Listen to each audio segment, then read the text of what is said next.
friends, welcome to Madras Samayal. இன்னைக்கு நம்ம Madras Samayalல Oreo வச்சு இன்ஸ்டன்ட்டா சூப்பர் ஈஸியா பண்ற மாதிரி ஒரு கேக் பண்ண போறோம்.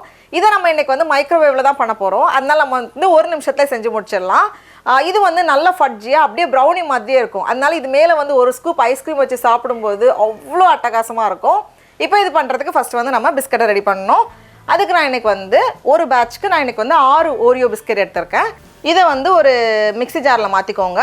உள்ளே சேர்க்கும் போதே ஒரு 4 துண்டாக உடச்சி சேர்த்துக்கோங்க. நான் வந்து 6 Oreo பிஸ்கட் எடுத்திருக்கேன் ஒரு பேட்ச்க்கு. இப்போ இது கூடவே 1 டீஸ்பூன் கொக்கோ பவுடர் சேர்த்துக்கோங்க. இது வந்து எக்ஸ்ட்ரா இன்னும் கொஞ்சம் கூட அந்த சாக்லேட் ஃப்ளேவர் வரும். அதுக்கப்புறமா 1 டேபிள் ஸ்பூன் அளவுக்கு சர்க்கரை, இன்னும் கொஞ்சம் இனிப்பு அதிகமாக வேணும்னா நம்ம வந்து 2 டேபிள் ஸ்பூன் வரைக்கும் நம்ம சேர்த்துக்கலாம். கூடவே ஒரு 1/4 டீஸ்பூன் பேக்கிங் பவுடர் எல்லாத்தையும் சேர்த்துட்டு கொஞ்சம் குறப்பாக இந்த மாதிரி அரைச்சி எடுத்துகிட்டு வந்திருக்கேன். இப்போ இதில் வந்து நம்ம பால் சேர்க்க போகிறோம். நான் இன்றைக்கி வந்து 6 டேபிள் ஸ்பூன் காய்ச்சின பாலை நல்லா ஆற வச்சு சேர்த்துருக்கேன்.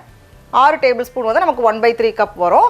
அதையும் சேர்த்துட்டு ஒரே ஒரு தடவை மிக்சியில் அரைச்சி எடுத்துகிட்டு வந்துட்டோம் அப்படின்னா அவ்வளோதான், நமக்கு வந்து மாவு ரெடி ஆகிரும். இந்த ஓரங்களை வந்து கொஞ்சம் எண்ணெய் வச்சு அப்படி தடவிக்கோங்க. அப்போ வந்து நமக்கு ஒட்டாமல் வரும்.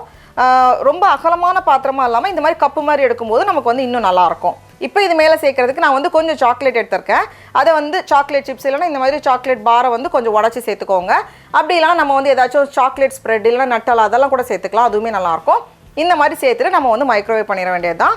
இது வந்து நமக்கு 1 நிமிஷத்துலேயே வந்துடும். சில மைக்ரோவேவ் வந்து பவர் கொஞ்சம் கம்மியாக இருக்கும், அப்படின்னா நமக்கு வந்து 1.5 நிமிஷம் வரைக்கும் ஆகலாம். இது எனக்கு வந்து கரெக்டாக 1 நிமிஷத்தில் ரெடி ஆகிரும். பாருங்களேன் எவ்வளோ சூப்பராக வந்திருக்குன்னு. அப்படியே அந்த கேக் வந்து நல்லா அப்படியே அந்த கேக் வந்து அப்படியே கொஞ்சம் ஃபட்ஜியாக இருக்கும். நம்ம வந்து கிட்டத்தட்ட அந்த ப்ரௌனி மாதிரியே தான் இருக்கும். அவ்வளோதான், பாருங்களேன் எவ்வளோ சூப்பராக வந்திருக்கானு. அப்படியே அந்த டெக்ஸ்சர் அவ்வளோ நல்லாயிருக்கும், கொஞ்சம் கூயியாக. அதனால இது வந்து அப்படியே நல்ல ஒரு ப்ரௌனி சாப்பிட்ட மாதிரியே இருக்கும். அதனால வந்து ஒரு ஸ்கூப் ஐஸ்கிரீம் வச்சு நம்ம சாப்பிடும்போது அல்டிமேட்டாக இருக்கும், சான்ஸே இல்லை. இது என்ன 1 நிமிஷம் தான் ஆகும் நம்ம பேக் பண்ணுறதுக்கு. டக்குன்னு ஒரு டெசர்ட் பண்ணணும் இல்லை வந்து டக்குன்னு குழந்தைங்களுக்கு பசிக்குது ஏதாவது தரணும் அப்படின்னா நம்ம வந்து ரொம்ப ரொம்ப ஈஸியான ஒரு ரெசிபி. குழந்தைங்க வந்து நல்லா விரும்பி என்ஜாய் பண்ணி சாப்பிடுவாங்க.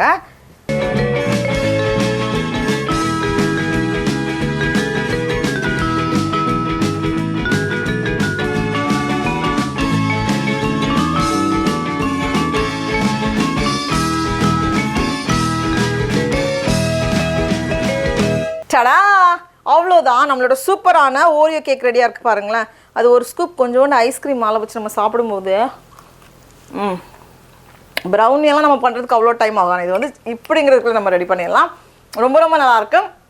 நீங்களும் கண்டிப்பாக இந்த ரெசிபியை வீட்டில் செஞ்சு பாருங்கள். உங்களுக்கு இந்த வீடியோ பிடிச்சிருந்துச்சுன்னா மெட்ராஸ் சமையலுக்கு சப்ஸ்கிரைப் பண்ணுங்கள். நாவின் சுவை எறும்புகள் மலரட்டும்.